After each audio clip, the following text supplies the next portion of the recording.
अस्सलाम वालेकुम व्यूअर्स, आज मैं आपको बनाना सिखाऊंगी बहुत ही मज़ेदार रेसिपी जो है फ्राई कीमा करेले की रेसिपी। इसको बनाना होगा आपके लिए बहुत ही आसान। एंड तक मेरी वीडियो को लाजमी देखिएगा।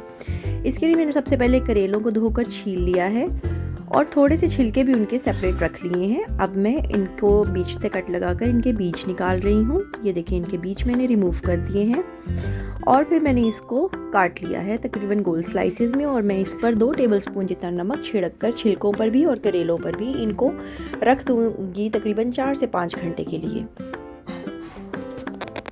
ये अमल करना ज़रूरी है ताकि इसकी कड़वाहट निकल जाए। मैंने इसको धो लेना है और फिर इसको छान लेना है और हाथ से निचोड़ कर अच्छे तरीके से इसका पानी निकाल लेना है। यहाँ पर मैंने एक कढ़ाई में लिया है ऑयल और इसमें शामिल करूँगी करेले और करेलों को इतना फ्राई करूँगी कि वो हल्के गोल्डन रंग के आ जाए। ये देखें, यहाँ पर मैंने इनके जो छिलके थे वो भी धो लिए हैं और अच्छी तरह से निचोड़ लिया है और हरी मिर्चों के साथ ही मैं इसमें शामिल कर दूंगी और इनको भी साथ ही फ्राई करूंगी।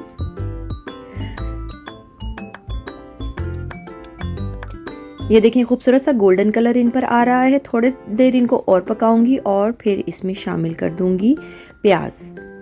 ये देखें, यहाँ पर प्याज चले गई हैं। प्याज को स्लाइस कर लिया था बारीक बारीक और प्याज को भी इसके साथ शामिल करके इतनी देर फ्राई करूंगी कि ट्रांसपेरेंट हो जाए। ये देखें, करेलों का मिक्सचर रेडी है।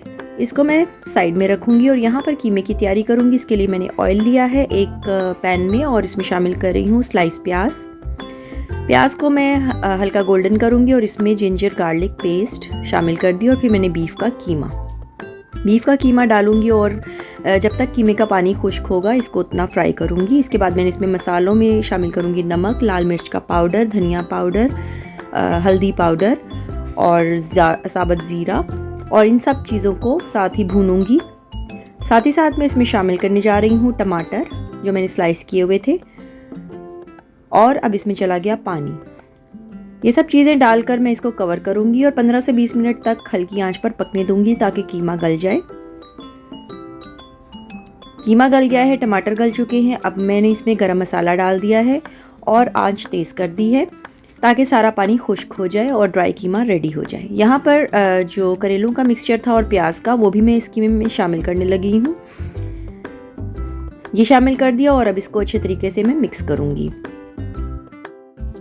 एक छोटा टमाटर क्यूब में काट कर मैंने इसमें शामिल कर दिया है और ये सब चीज़ें अच्छे तरीके से मिक्स करके मैं इसको कवर करूँगी और 15 से 20 मिनट के लिए बिल्कुल हल्की आग पर इसको दम पर रख दूँगी, यहाँ तक कि सारा ऑयल इसका ऊपर आ जाए और कीमा करेले बिल्कुल फ्राई हो जाए।